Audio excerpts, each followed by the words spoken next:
पाहिलं होतं Stefan Boltzmann law मध्ये हीट आपलं हीट रेडिएशन पॉवर जी असते म्हणजे R is directly proportional to absolute टेम्परेचरचा रेस टू 4th पॉवर असते.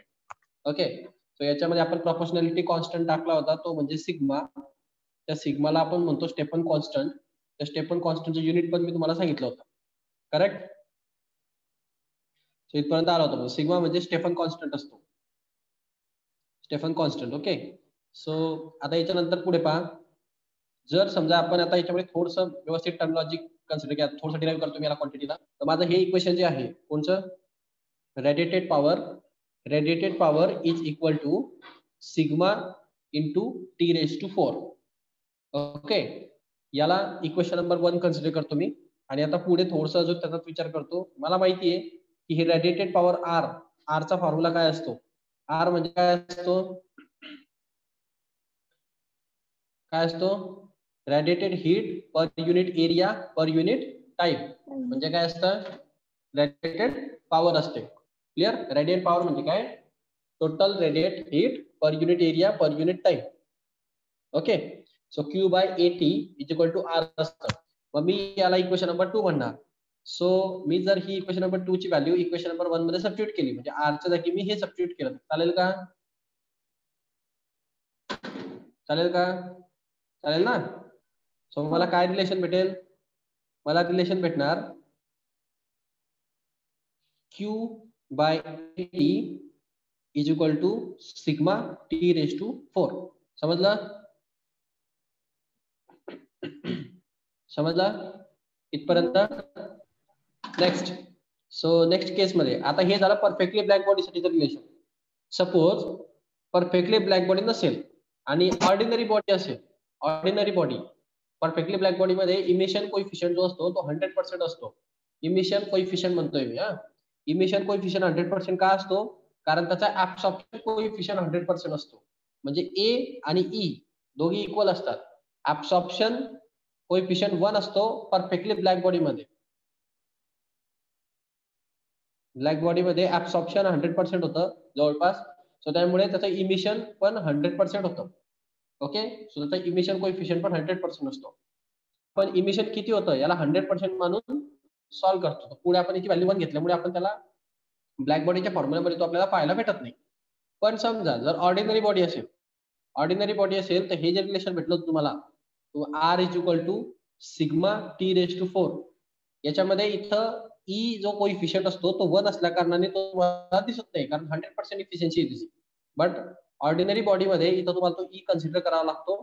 तो ई म्हणजे काय असतं, ई म्हणजे काय असतो, इमिशन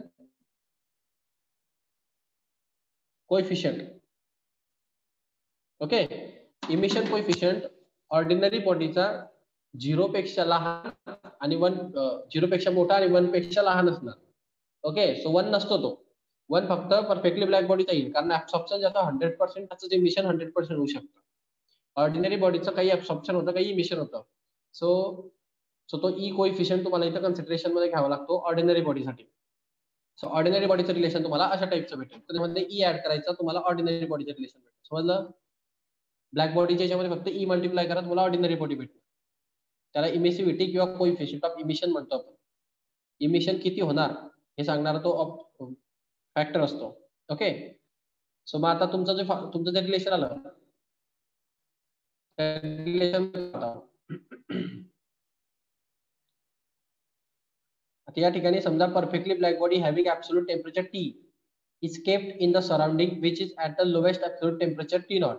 देन आता समजा एक ब्लॅक बॉडी असेल जी टी टेम्परेचरला आहे आणि त्याचं लोएस्ट टेम्परेचर खाली सराउंडिंगचं टेम्परेचर टी नॉट आहे. तर ती ज्या टेम्परेचरला असेल त्या टेम्परेचरला तिचं जे रेडिएटेड हीट असते, पॉवर असते, ती सिग्मा टी रेस टू 4 असते. आणि surrounding energy absorb from the surrounding per unit area per unit time. सराउंडिंगच्या टेम्परेचर पासून तिने किती हीट ऍब्सॉर्ब केली, तर sigma T nought raise to 4 absorb केली. 2 टेम्परेचर आहे, त्यामुळे हीट 2 ठिकाणून ऍब्सॉर्ब होणार आहे. एक तर बॉडीचं टेम्परेचर आहे टी डिग्री सेल्सिअस. ओके, तिथं म्हटलंय त्यांनी तसं की परफेक्टली ब्लॅक बॉडीचं टेम्परेचर आहे टी डिग्री सेल्सिअस. त्याच्या आजूबाजूचं जे सराउंडिंग आहे त्याचं टेम्परेचर आहे T not. Okay, so body body या टी टेम्परेचर पासून काही हीट ऍब्सॉर्ब करेल म्हणजे रेडिएट करेल आणि या सराउंडिंग पासून पण काहीतरी रेडिएशन बाहेर निघतील. सो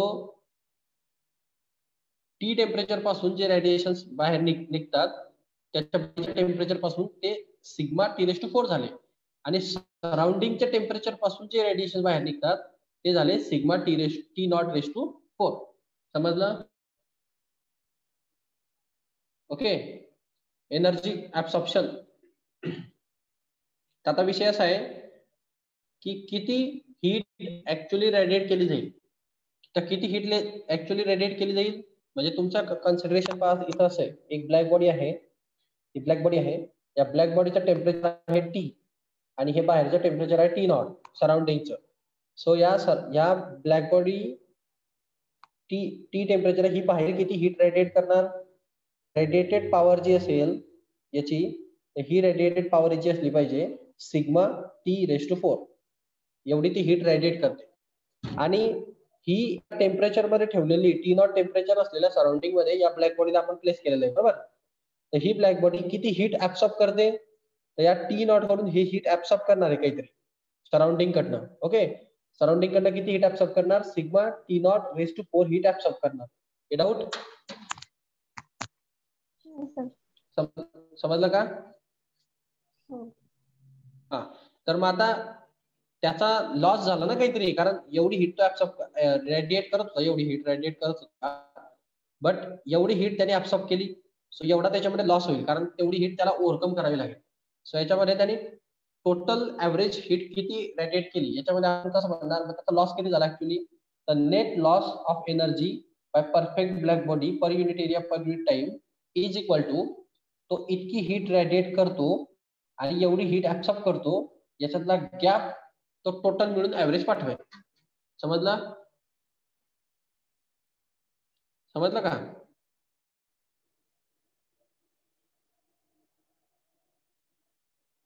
नाही समजलं? समजलं सर. हा.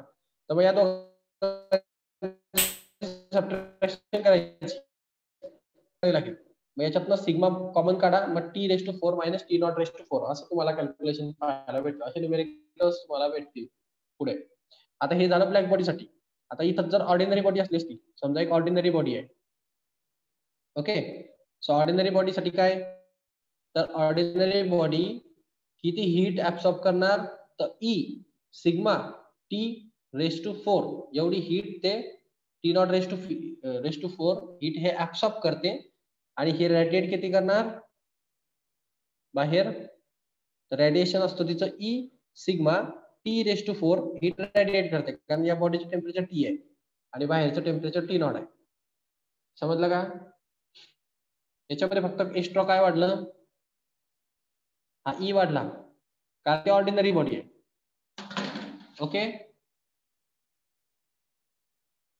तो ई काय इंडिकेट करतो, त्याचा इमिसिव्हिटी इंडिकेट करतो, म्हणजे तो किती रेडिएशन देईल याचा तो कोएफिशियंट आहे आणि तो ब्लॅक बॉडी मध्ये 1 असतो कारण ते 100% इमिट करते. सो दॅट्स वाय तो दिसत नाही तिथं 1 असल्यामुळे, पण या ठिकाणी तो दिसेल 0. समथिंग काहीतरी येईल, तो 0.3 0.7 0.8 असं काहीतरी व्हॅल्यू असते त्याची.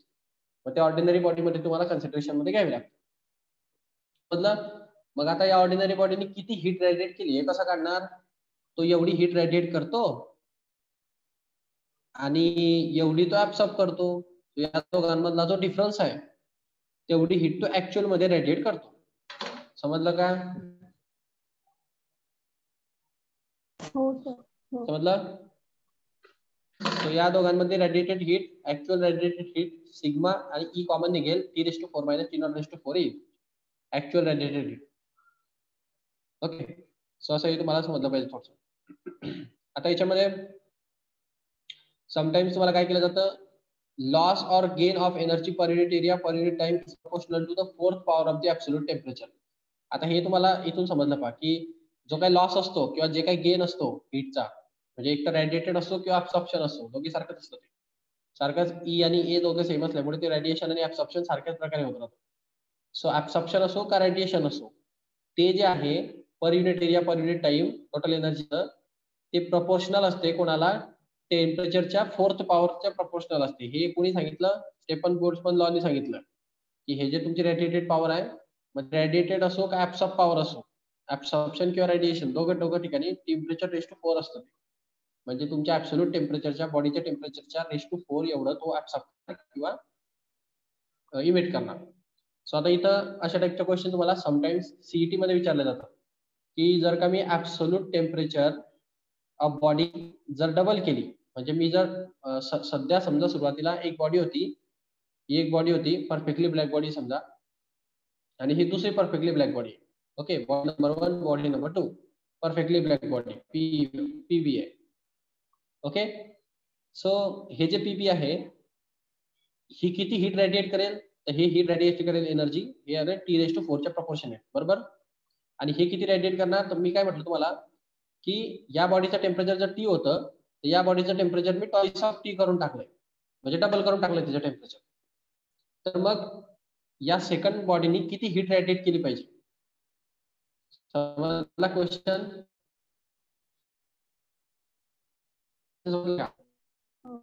हा, तर मग किती हीट रेडिएट करेल तो, तुम्ही तुम्हाला आताच काय सांगितलं होतं की जसं हा radiated heat temperature raise to 4 असते, तशी याची पण रेडिएटेड हीट म्हणजे R2 याची R1 असेल समजा, ही डायरेक्टली प्रोपोर्शनल टू याच्या टेम्परेचर रेस टू 4 असेल, म्हणजे 2T रेस टू 4 असेल की नाही.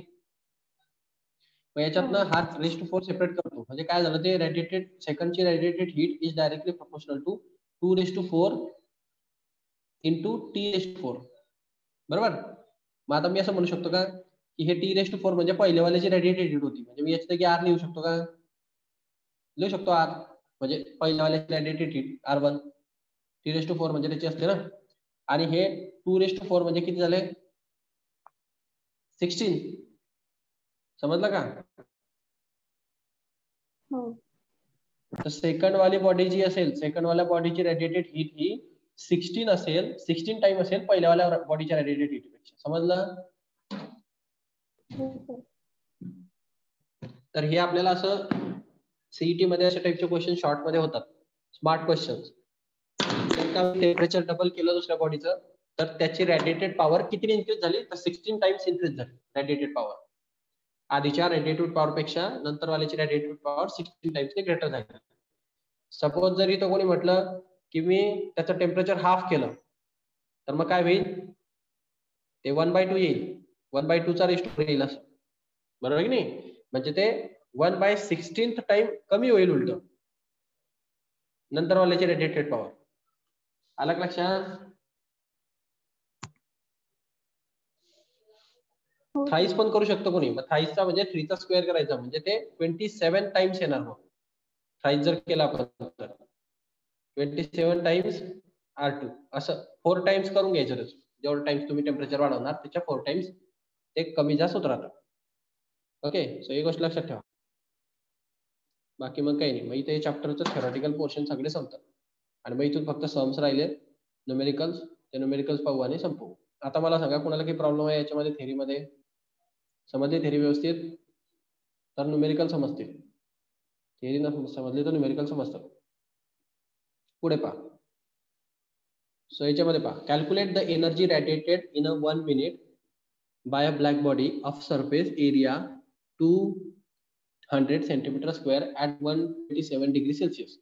सिग्माची व्हॅल्यू दिलेली आहे, म्हणजे स्टेफन कॉन्स्टंट दिलेला आहे 5.7 into 10⁻⁸ joule per metre square second kelvin 4. Okay, आणि तुम्हाला काय विचारलंय, calculate energy radiated. Energy radiated म्हणजे काय, इनडायरेक्टली काय करायचंय तुम्हाला, किती एनर्जी रेडिएट होते इन अ 1 मिनिट, एका मिनिटामध्ये किती एनर्जी रेडिएट होते, म्हणजे हे तुम्हाला क्यू काढायचंय विथ रिस्पेक्ट टू टाइम, म्हणजे किती टाइमात ते पण काढावं लागेल, बरोबर. एका मिनिट मध्ये, म्हणजे 1 मिनिटचं कॅल्क्युलेशन घ्यावं लागणार आहे, टाइम पण घेताना 1 मिनिट घ्यावं लागणार आहे. सो किती एनर्जी रेडिएटेड होणार, तर क्यू काढायची आपल्याला, किती एनर्जी रेडिएट होईल, बरोबर.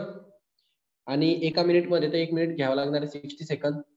त्यानंतर ब्लॅक बॉडीचा आपल्याला माहिती आहे सरफेस एरिया दिलेला आहे त्यांनी, सरफेस एरिया.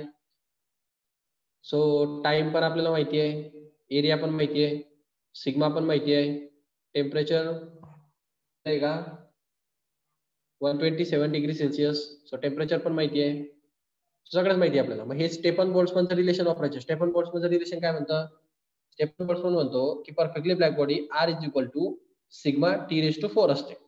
आर म्हणजे काय असतं?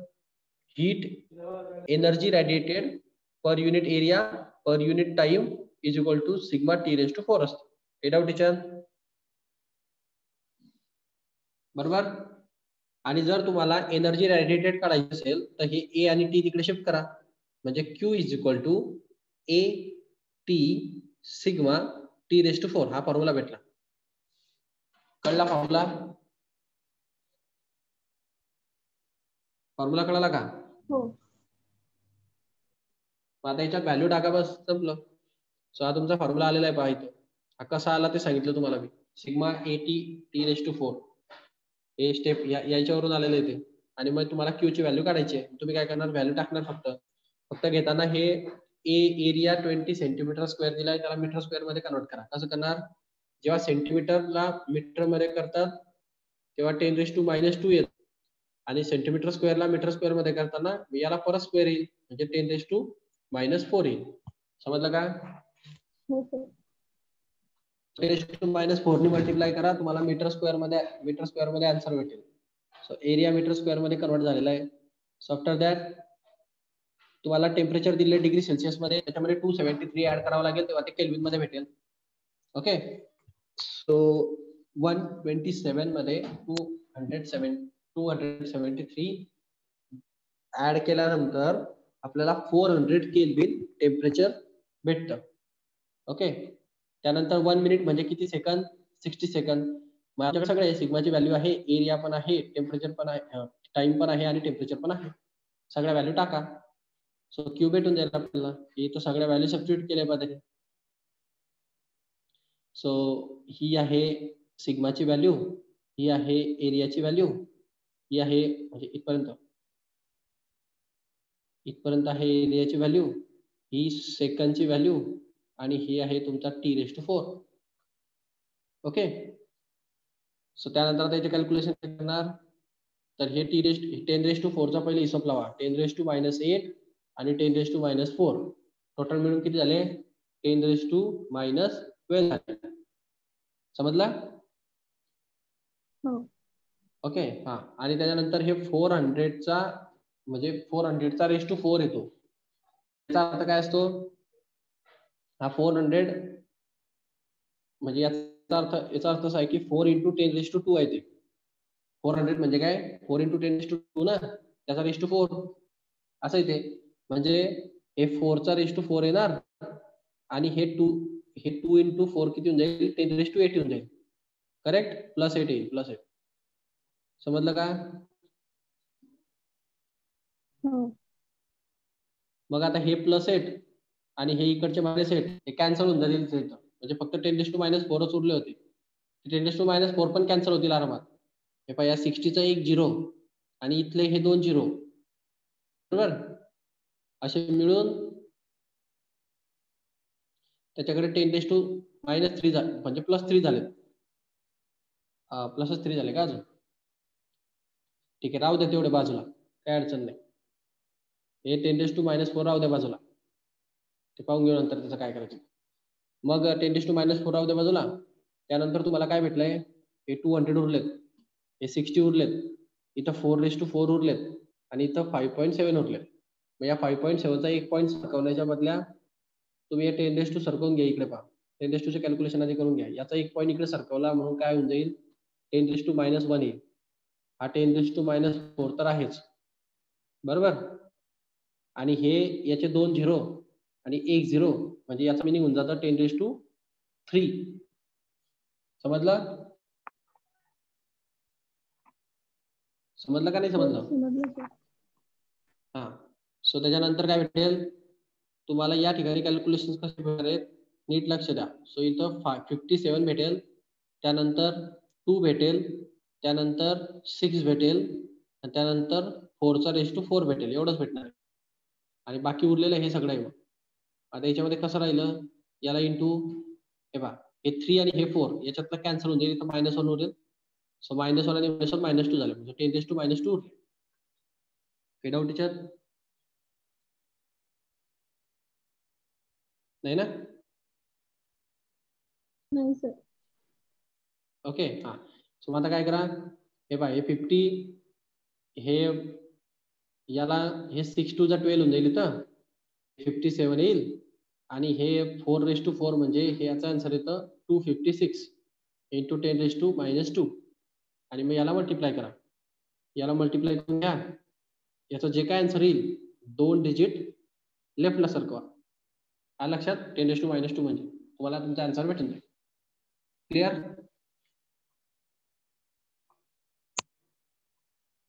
क्लिअर? हो. सो हे आन्सर येईल त्यांचं मल्टिप्लिकेशनचं 75104 असं आन्सर येईल तुमचं. मग तुम्ही इंटू 10⁻² आले असतील ते तुम्ही केल्यानंतर, आणि मग हे 10⁻² जे आहे ना, हा पॉईंट इथून 1 डिजिट 2 डिजिट असं सरकावं लागेल, म्हणजे तुमचा आन्सर असं भेटेल 1751.04 जूल.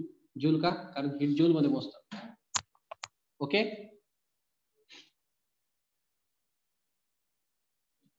समजला सम? हो सर. कॅल्क्युलेशन जरा घरी केले तरी चालतील, तिथून समजून घ्या. ते कॅल्क्युलेशन काही काही विद्यार्थ्यांना जमत नाही, त्याच्यामुळे मला ते सांगावं लागतं. सो पहा पुढे, a 60 watt filament lamp loses all its energy by radiation from its surface. Okay, the emissivity of surface is 0.5. emissivity म्हणजे E दिलाय. emissivity म्हणजे काय असतं? छोटावाला E दिलेला E. emissivity म्हणजे E 0.5. क्लिअर? नेक्स्ट, त्यानंतर पुढे पहा, the area of this surface दिलेला आहे तुम्हाला area 5 × 10⁻5 metre square. Okay, problem नाही. Find the temperature of the filament. Temperature आपल्याला फाइंड करायचे, म्हणजे टी काढायचे. ओके, आणि सिग्माची व्हॅल्यू गिवन आहे, म्हणजे स्टेफन कॉन्स्टंट आहे. सो स्टेफन कॉन्स्टंटचा फॉर्म्युला आपल्याला वापरावा लागणार आहे. आता तुम्ही कुठला फॉर्म्युला यूज करणार आहे, कसा यूज करणार आहे, इकडे लक्षात घ्या. तुम्हाला जे दिलं गेलंय ते वॅट मध्ये दिलं गेलंय. वॅट मध्ये काय मोजतो आपण? वॅट मध्ये काय मोजतो आपण? काय मोजतो? एनर्जी मोजतो का पॉवर मोजतो? पॉवर. पॉवर मोजतो. सो लक्षात ठेवा, वॅट मध्ये पॉवर मोजली जाते आणि एनर्जी हे जूल मध्ये मोजली जाते. वर्क एनर्जी आणि पॉवर याच्याबद्दल आपण बऱ्याच वेळेस डिस्कशन झालेलं आहे आपलं. आता हे पहा, वर्क जे असतं ते जूल मध्ये मोजतात, एनर्जी जी असते ती पण जूल मध्येच मोजतात, कारण वर्क आणि एनर्जी जवळपास सारखेच असतात दोघं, फक्त ही एनर्जी त्याची कॅपॅसिटी असते, हे दोघं जूल मध्ये मोजायचे. आणि जेव्हा तुम्हाला वॅट म्हटलं जातं, वॅट, तर वॅट याचा अर्थ असतो हे पॉवर मोजली जाते वॅट मध्ये. ओके, पॉवरचा फॉर्म्युला काय असतो? काय असतो पॉवरचा फॉर्म्युला? कोण सांगेल पॉवरचा फॉर्म्युला काय असतो? आता किती वेळ सांगायचं हे? माधवी, काय असतो पॉवरचा formula? Work per unit time, म्हणजे वर्क डिवाइड बाय टाइम केलं तर आपल्याला पॉवर भेटते. वर्क म्हणजे एनर्जी की नाही, मग मी एनर्जी डिवाइडेड बाय टाइम केलं तर काही निघेल का? चालेल ना? आणि या ठिकाणी एनर्जी कोण आहे? एनर्जी रेडिएटेड म्हणजे क्यू, म्हणजे Q/T म्हणजे कोण असते? Q/T म्हणजे काय? पॉवर झाली ना, बरोबर? मग तुम्हाला हे जे वॅट मध्ये दिलेलं त्यांनी 60 वॅट त्यांनी सांगितलं ना वरती, 60 वॅट आहे का 66 वॅट आहे? 60 वॅट फिलामेंट, ते 60 वॅट त्यांनी दिलेलं. हे वॅट काय दिली त्यांनी? हे 60 वॅट म्हणजे काय? हे पॉवर आहे. पॉवर म्हणजे काय असते मग? सप्लाय केलेली heat radiated with respective time, म्हणजे Q/T ची व्हॅल्यू दिलेली तुम्हाला. समजलं का? समजलं का? आणि वॅटचं युनिट काय येईल मग? वॅट म्हणजे ऍक्च्युअली काय असतं? Q कशात मोजतात? जूल मध्ये, आणि हा खालचा टाइम म्हणजे जूल पर सेकंड म्हणजे काय असतं? वॅट असते. समजलं? जूल पर सेकंड म्हणजे वॅट असतं. लक्षात ठेवून घ्या, कुठे लिहून घ्या हे युनिट. सायंटिस्ट लोकांच्या नावात तसे चिपकलेले. हे 60 जे वॅट दिलेलं आहे, हे काय दिलंय? हे 60 वॅट दिली तुम्हाला पॉवर, आणि पॉवर म्हणजे असते Q बाय टी आपल्या हिशोबाने इथं energy per unit time. So आपल्याला पहा काय काय गिवन आहे. Q बाय टी आपल्याला गिवन आहे. ओके 60 वॅट हे आपल्याकडे आहे. त्यानंतर आपल्याकडे ई पण दिलेला आहे आपल्याला 0.5. त्यानंतर आपल्याकडे एरिया आहे 5 इंटू 10⁻⁻5 मीटर स्क्वेअर. त्यानंतर आपल्याकडे अजून काय गिवन आहे, सिग्माची व्हॅल्यू गिवन आहे आपल्याला 5.67 समथिंग काहीतरी जे काय असेल ते. म्हणजे आणि आपल्याला काढायचं काय, टेम्परेचर काढायचे. कुठला फॉर्म्युला वापरणार, हे स्टेफन बोल्ट्झमन कॉन्स्टंटचा एकच फॉर्म्युला आहे तुमच्याकडे, तोच वापरायचा. काय तो फॉर्म्युला आठवतो का, काय तो formula, Q upon A T is equal to sigma T raise to 4. आठवलं का ते, R is equal to sigma T raise to 4. फक्त या सिग्माच्या पुढे आता ई लिहा. ई का, कारण ते ऑर्डिनरी बॉडी आहे, ई दिलेला आहे ना. समजलं. हो सर. फॉर्म्युला एकच आहे, त्यामुळे डोकं लावायची गरजच नाहीये. Q A T is equal to E sigma T raise to 4. मग काय प्रश्न याच्यामध्ये, आता याच्यामध्ये तुम्हाला काय काय दिलेलं आहे, Q बाय टी ची व्हॅल्यू दिली, म्हणजे डायरेक्ट कंप्लीट हे व्हॅल्यू तुमच्याकडे आहे. Q बाय टी, एरिया आहे, ई आहे, सिग्मा आहे, मग टेम्परेचर रेस टू 4 निघेल की नाही, निघेल की नाही, निघेल. मग व्हॅल्यू टाकून काढायचं, फक्त दुसरं काहीच करायचं नाही. सो हे घेतलं पहा त्यांनी सगळं इथं लाईनशीर टाकल्या सगळ्या व्हॅल्यूज, आणि सर्व व्हॅल्यू सबस्टिट्यूट केल्यानंतर त्याला भेटेल पहा. त्यांनी काय केलं इथं,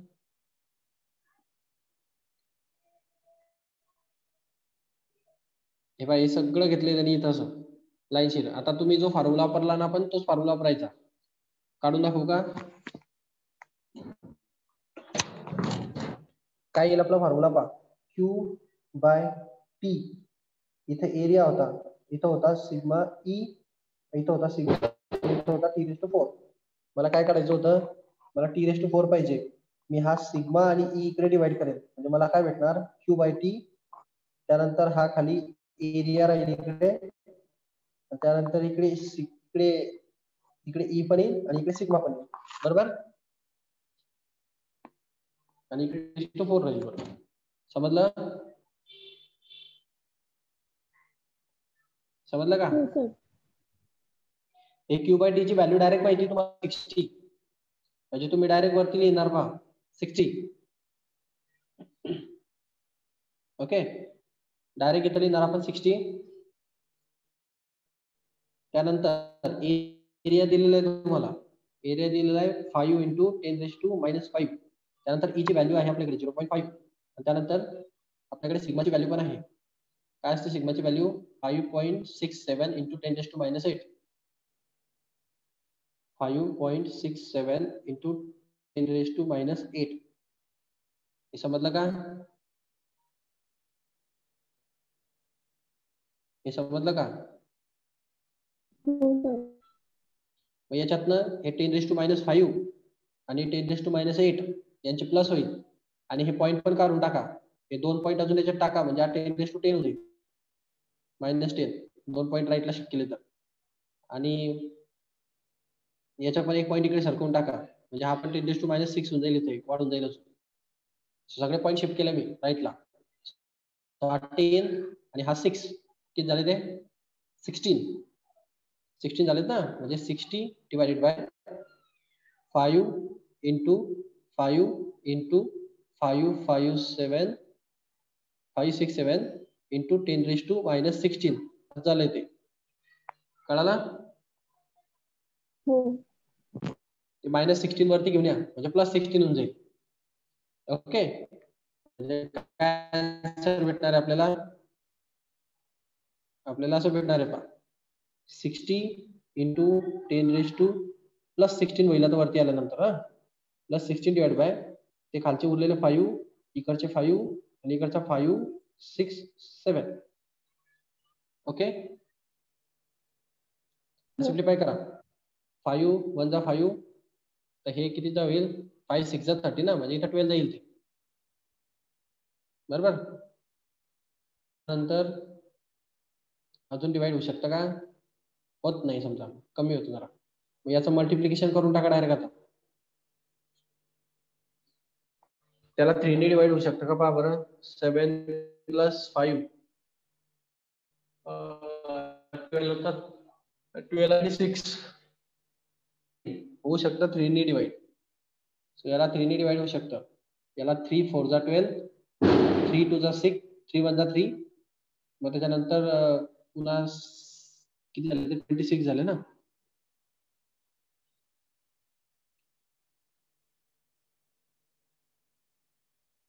(24) मग पुन्हा 2 येतील, मग 27, 3 9 जा 27 म्हणजे 189 येईल. आता बस एवढंच होईल त्याच्यामध्ये. आता काय करा तुम्ही, हे 189 आणि हे 5 यांचं मल्टिप्लिकेशन करा. ओके, आणि त्या मल्टिप्लिकेशन या 4 ला डिवाइड करा. क्लिअर? हो सर. ते पॉइंट मध्ये येईल काहीतरी आन्सर, सो घाबरायचं नाही. ओके, सो ते पॉइंट मध्ये आल्यानंतर तुमचं समथिंग काहीतरी आन्सर येईल. आता ते असं काहीतरी यायला पाहिजे. 0.016 होतं ना.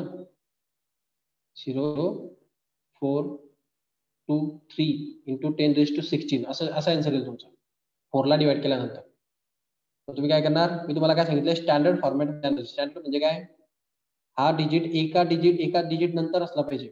म्हणजे 3 डिजिट इकडे सरकायचे, म्हणजे इथं 16 चे 13 होऊन जाते. म्हणजे कसं होईल पहा, 4.23 इंटू 10⁻13. समजलं?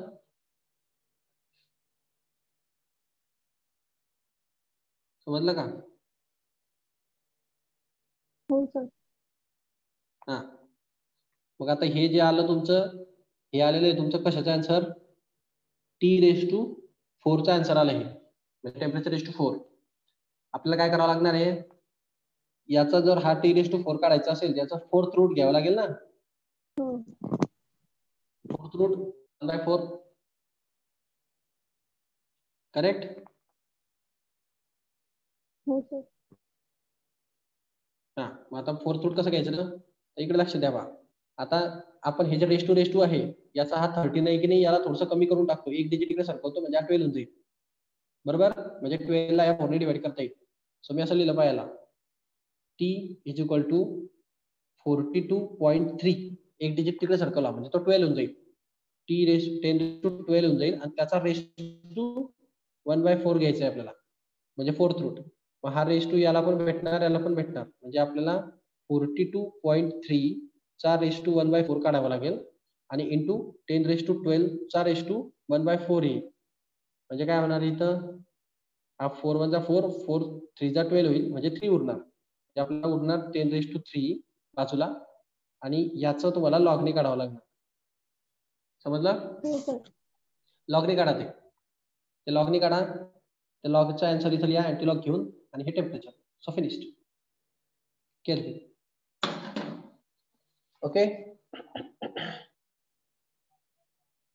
हो sir.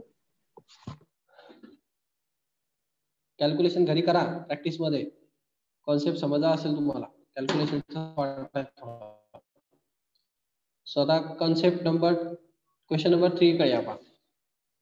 Compare the rate of loss of heat from a metal sphere at 827 degrees Celsius with the rate of loss of heat from the same sphere at 427 degrees Celsius if the temperature of surrounding is 27 degrees Celsius. तर मग compare करायचं तुम्हाला rate of loss. Okay, so question पहिले वाचा आणि त्याच्यानंतर पुन्हा read करा, म्हणजे समजेल तो चांगला. क्वेश्चन मध्ये सांगितलं तुम्हाला कम्पेअर करायचं रेट ऑफ लॉस ऑफ हीटला from the metal sphere. 2 metal sphere आहे, दोघांचं टेम्परेचर वेगवेगळे, आणि त्याच्यामधला लॉस किती झाला याच्या रेटला कम्पेअर करा म्हणतोय. ओके, सो हा एक मेटल स्पियर असणार, हा एक मेटल स्पियर असणार. याचं टेम्परेचर 827 डिग्री सेल्सिअस आहे, आणि याचं टेम्परेचर 427 डिग्री सेल्सिअस आहे. Okay, so the rate of loss of heat sphere at, म्हणजे साईज सेम आहे, फक्त टेम्परेचर डिफरंट आहे. सेम साईज, सेम मटेरियल, सगळं सेम, फक्त टेम्परेचर डिफरंट आहे. If the temperature of surrounding is 27 degree Celsius, हे सराउंडिंगचं टेम्परेचर पण 27 डिग्री सेल्सिअस आहे. आता हे पण गडबड करेल मध्ये. म्हणजे फक्त यासाठी याच्यातून किती हीट बाहेर निघते ते महत्वाचं नाहीये, हा किती ऍब्सॉर्ब करणार ते पण महत्वाचं आहे.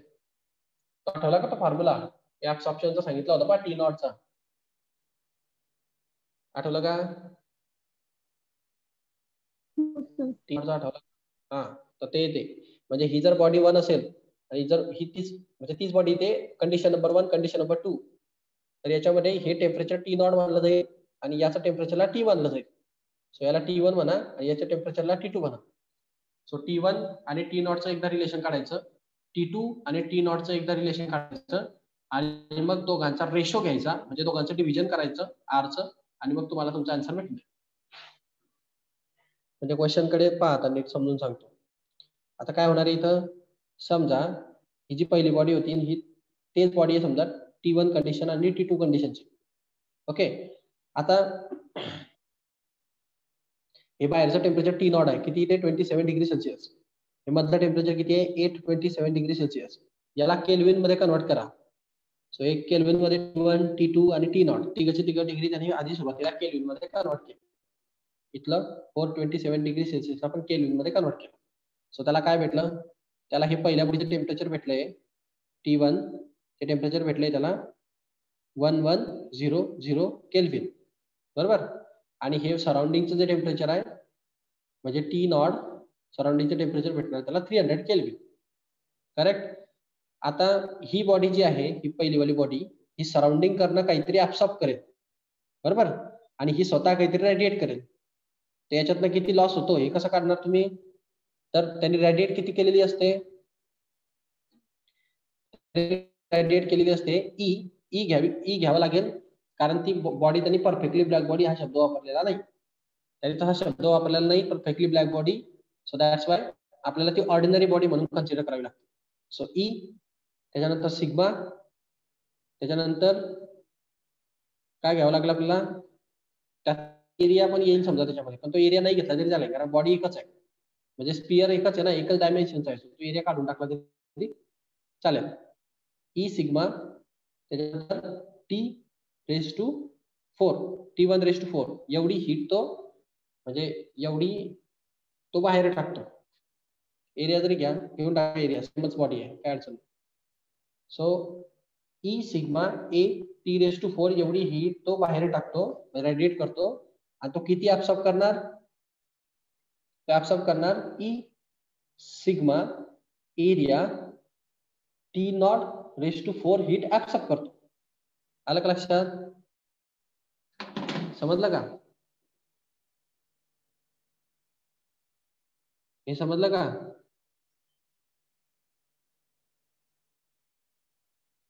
हॅलो, हो सर, समजलं.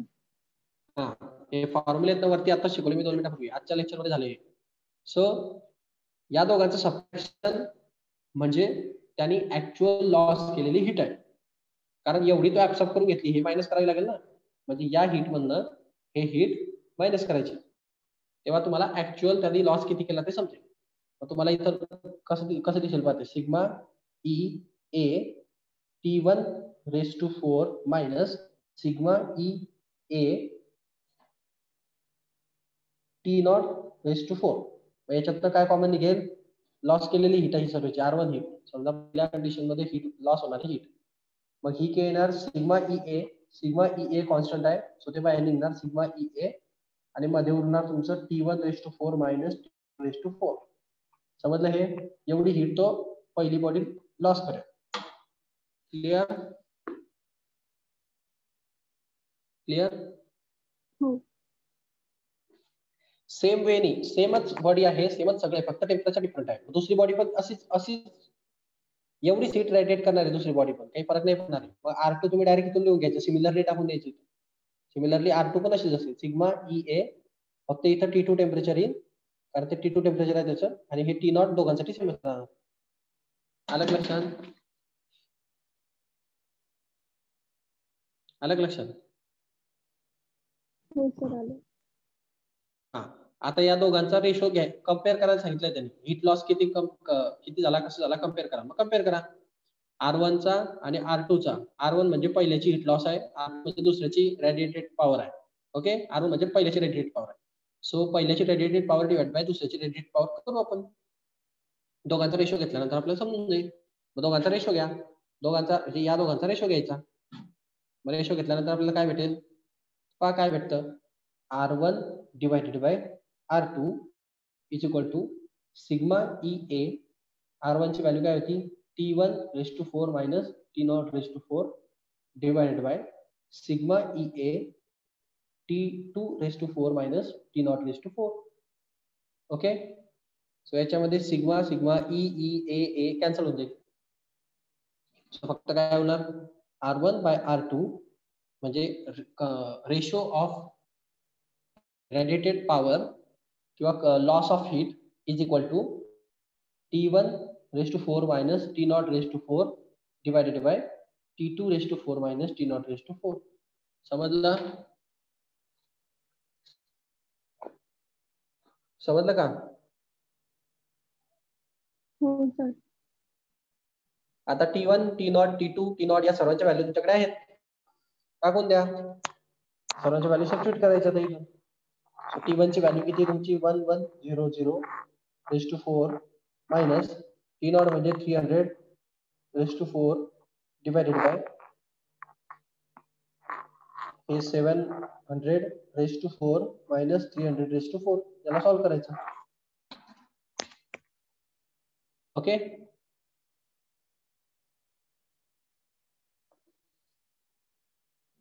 याला आपण कसं सॉल्व्ह करणार आहे आपण, हे 10⁻², 10⁻², 10⁻², 10⁻² आहे सगळे, ते बाहेर काढून टाक कॉमन सगळ्यात.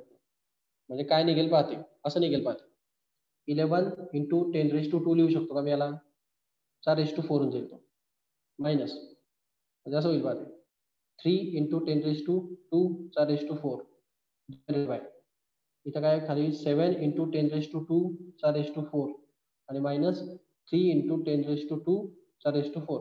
याच्याने काय होईल, सोयीचं जाईल जा, हा 10⁻² आणि 10⁻4 हे कॉमन निघून मी काढता येईल दोघं सर्वांमधनं, है ना, वरच्यातनं खालच्यातनं म्हणजे कॅन्सल करता येईल.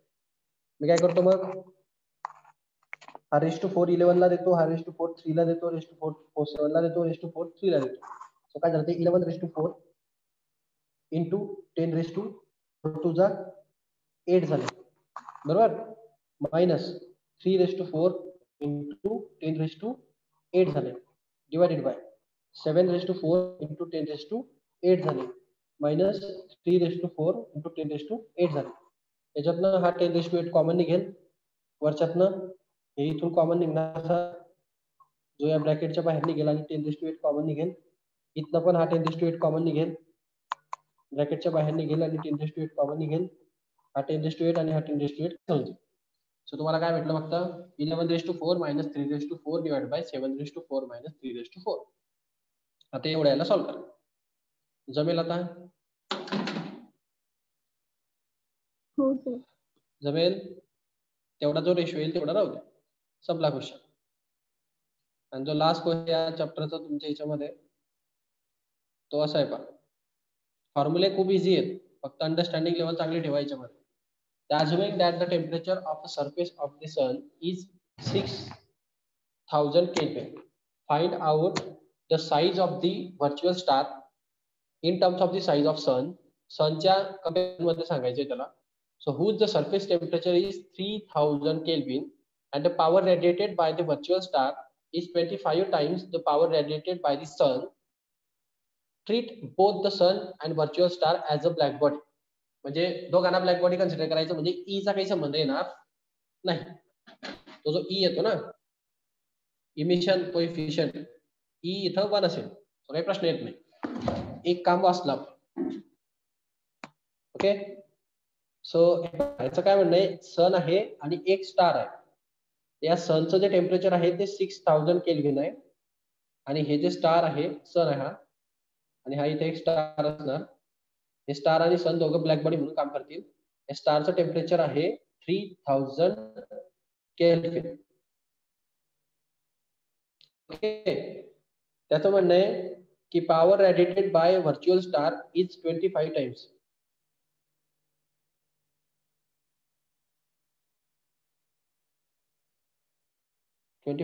The power radiated by the sun. Okay, so size काढा. ठीक आहे, सो याची जे पॉवर रेडिएटेड आहे म्हणजे सनची जे पॉवर रेडिएटेड आहे त्याला आपण आर आर सन म्हणू. ओके, आणि स्टारची जी पॉवर रेडिएटेड आहे त्याला आपण आर स्टार म्हणू, म्हणजे रेडिएटेड स्टारची आणि पॉवर रेडिएटेड सनची. त्याने इथं सांगितलंय की power radiated by virtual star, म्हणजे हे व्हर्च्युअल स्टारची जी पॉवर रेडिएटेड आहे ही या सनच्या पॉवर रेडिएटेडला 25 टाइम्स आहे. म्हणजे या 25 टाइम्स जर आपण सनची पॉवर रेडिएट केली तर आपल्याला स्टारची पॉवर रेडिएटेड भेटते. क्लिअर? समजलं का? हो सर. हा, आता हे टेम्परेचर केल्विन मध्ये आहे, सो काही प्रॉब्लेम नाहीये. 25 टाइम्स ऑफ सन ची power radiated is equal to स्टारची रेडिएट भेटली. आणि आपल्याला साईज काढायची. साईज, आता इथं साईज आपण नॉर्मली जो सगळा विषय आहे तो टेम्परेचर मध्ये केलेला आहे. आता या ठिकाणी आपल्याला रेडियस मध्ये घुसावं लागणार आहे. रेडियस कसं करतो तुम्ही? तर साधी गोष्ट आहे. पहा, तुमचा जो फॉर्म्युला आहे रेडिएटेडचा, त्या रेडिएटेडच्या याच्यामध्ये तुम्ही आरचा जर फॉर्म्युला घेतला पहा, किंवा तुम्ही कम्प्लीट फॉर्म्युला घ्या.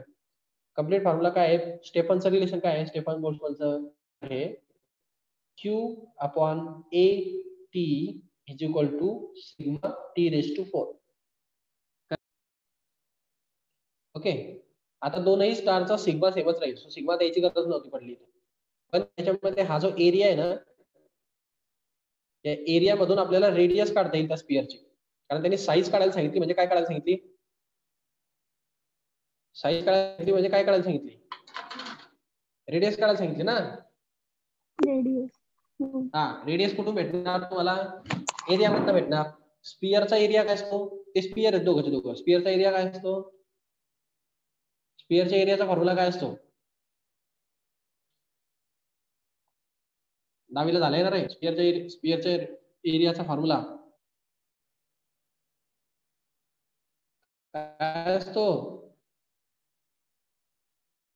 4 पाय आर स्क्वेअर. स्पिअरचा एरिया आहे हा.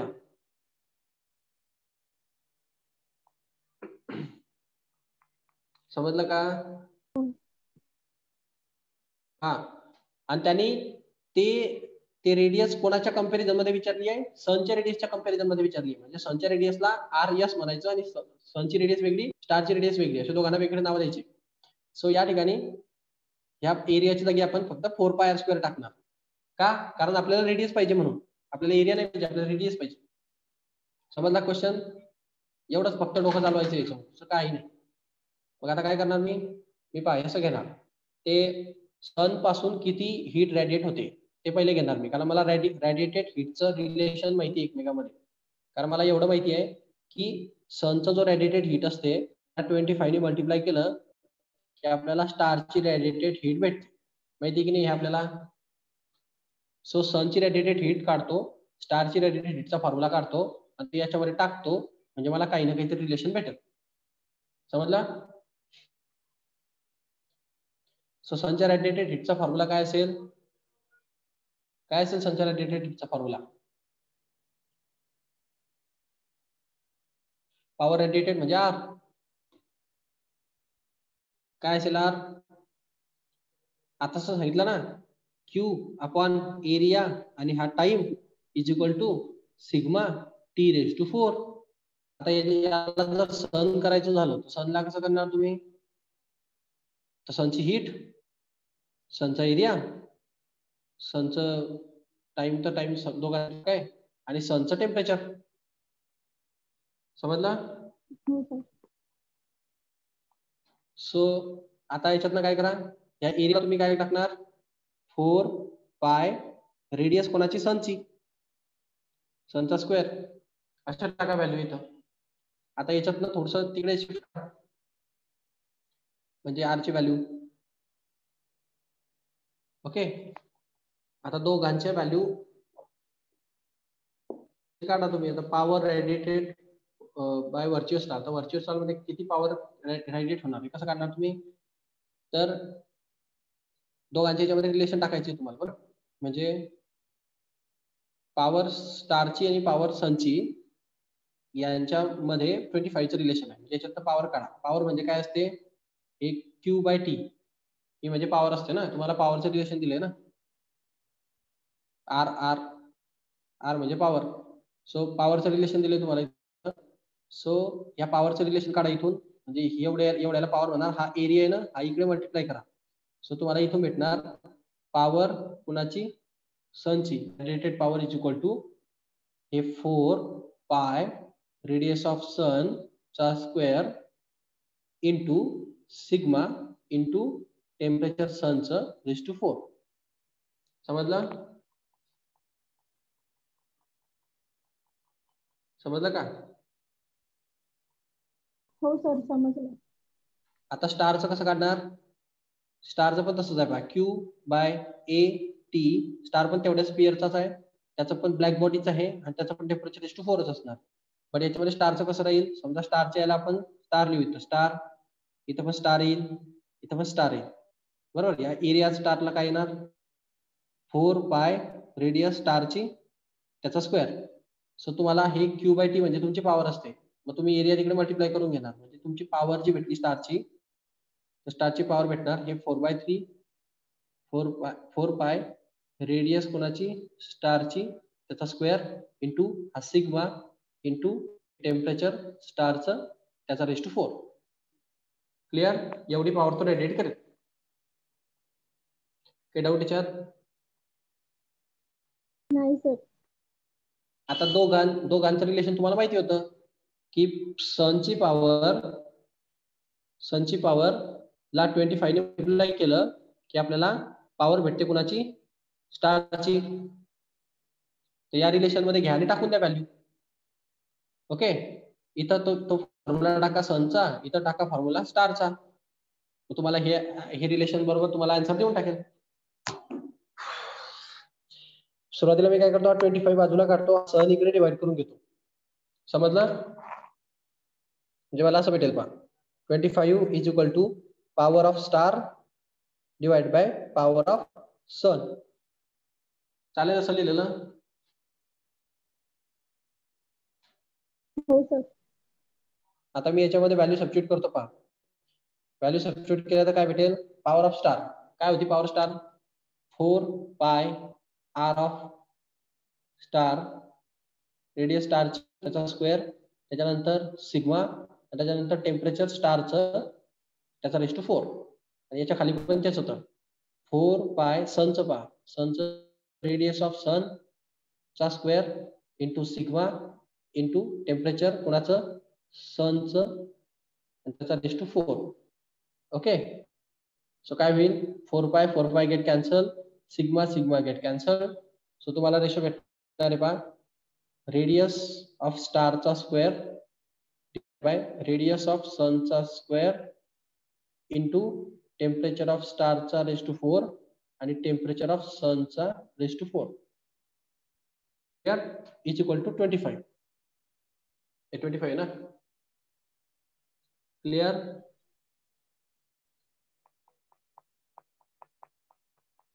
क्लिअर? हो. आपल्याला काय पाहिजे, त्यांच्या साईज पाहिजे. साईज म्हणजे काय, हे रेडियसचं रिलेशन पाहिजे एकमेकांमध्ये. सो रेडियसचं रिलेशन कसं भेटेल, हे टेम्परेचर रेज टू 4चं जे आहे ना, हे इकडे शिफ्ट करा, म्हणजे हे सनचं वरती जाईल आणि स्टारचं खाली येईल. का लक्षात, सन इकडे वरती मल्टिप्लाय होईल आणि स्टार खाली मल्टिप्लाय होईल. काही डाऊट याच्यामध्ये?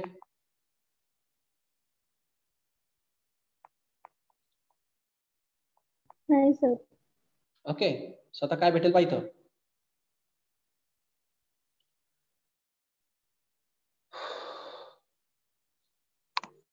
सो रेडियस कोणाची, स्टारची डिवाइडेड बाय चा स्क्वेअर डिवाइड बाय रेडियस सनची चा स्क्वेअर इज इक्वल टू, तो ऑलरेडीचा 25 तिकडे होताच, त्याला मल्टिप्लाइड होईल इकडचा सन, म्हणजे इकडचा खालचा सन तिकडे मल्टिप्लाय होणार आहे. सो टेम्परेचर ऑफ सन चा raise 4 divided by temperature of star चा रेज टू 4. क्लिअर? उलट झालं ते, रेसिप्रोकल होते इकडे. ओके, आता मला काय पाहिजे, मला फक्त रेडियस पाहिजे, हे स्क्वेअर नको, मी taking square root on both side करेल. Taking square root on both side करा, म्हणजे स्क्वेअर आणि हे स्क्वेअर रूट कॅन्सल होऊन जाईल.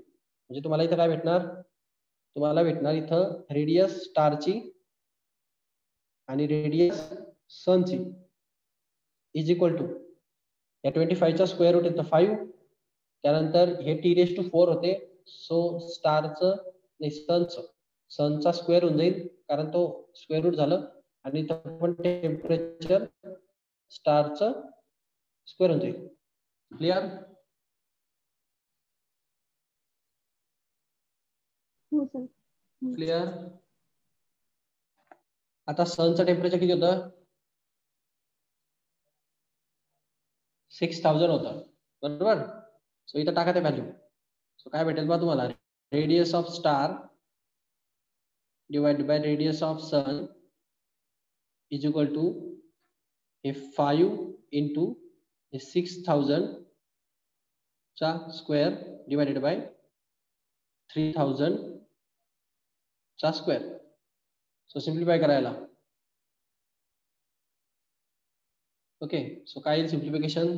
पहा मग सिम्प्लिफिकेशन असं येईल की radius of star divided by radius of sun is equal to ते 5 इंटू ते 6000 चा जर आपण स्क्वेअर केला तर आपल्याला भेटणार 6 चा 36, आणि ते पुन्हा 0 0 0 आणि पुन्हा 0 भेटतील अजून स्क्वेअर केल्यानंतर डबल होऊन जाणार ते झिरोचं काउंट. आणि त्यानंतर इथं हे 3000 होते, 3000चं 9 येईल, त्याच्यावर पुन्हा ते 360 होणार आहे.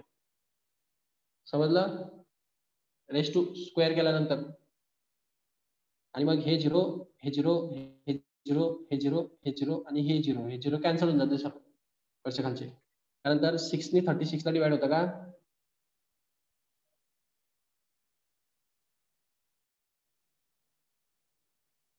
सिक्स 4 जा 36 होतात ना? नाही 9 4 जा. सो तुम्हाला आन्सर भेटेल पहा 4 आणि 5, त्याचा आन्सर भेटला 20. Clear? Radius of star divided by radius of sun. Clear? Clear? Yes sir. आणि त्यानंतर तुम्हाला विचारलं गेलंय की स्टारची रेडियस किती असणार, ते ही सनची रेडियस इकडे मल्टिप्लाय करा. म्हणजे रेडियस ऑफ स्टार ही 20 टाइम्स रेडियस ऑफ सन असेल, म्हणजे सनच्या रेडियस पेक्षा 20 टाइम्स जास्त असेल स्टारची रेडियस. हे तुमचं फायनल आन्सर असलं. समजला का सम तुम्हाला? हो सर समजलं.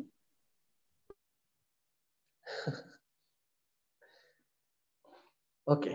सो या चॅप्टर मध्ये अशा टाइपचे सम तुम्हाला पाहायला भेटतात. हे पहा फायनल आन्सर असं आहे, radius of star is equal to 20 times of the radius of sun असते. आपली मेथड त्यांची मेथड डिफरंट असू शकते, फक्त कॉन्सेप्ट कडे लक्ष द्या. सो हे चॅप्टर आता संपलं, इथं फिनिश झालं. आता कोणाला काही डाऊट्स आहेत का चॅप्टर मध्ये सांगा. असेच सम आहेत सर्व.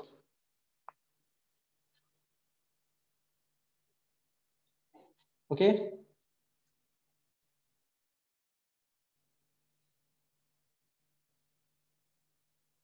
कोणाला काही डाऊट्स आहेत का?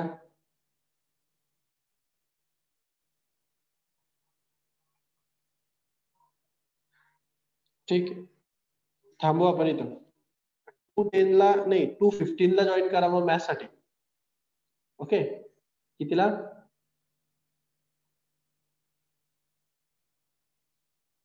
215.